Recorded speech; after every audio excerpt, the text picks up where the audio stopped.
Him earlier today as a sexually violent predator.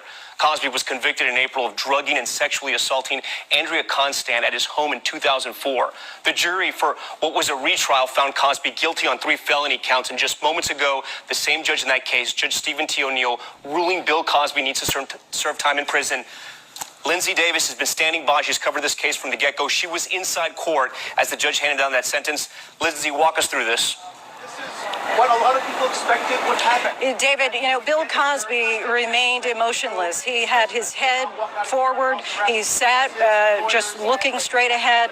And meanwhile, in the back row, it was filled with maybe about 8 of other Cosby accusers, and they had already handed out tissues. Immediately, the tears began to flow. They were crying quietly so they wouldn't get kicked out of court. Interlocked fingers. They were all holding hands. They were nodding their heads fervently again and again, but it was quiet. You could hear a pin drop in the courtroom.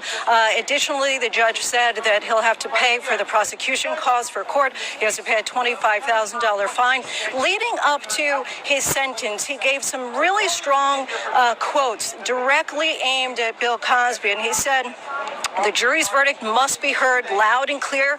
You are convicted of a very serious crime." Again and again, he said, no one is above the law. He talked about... I would record the video. So what?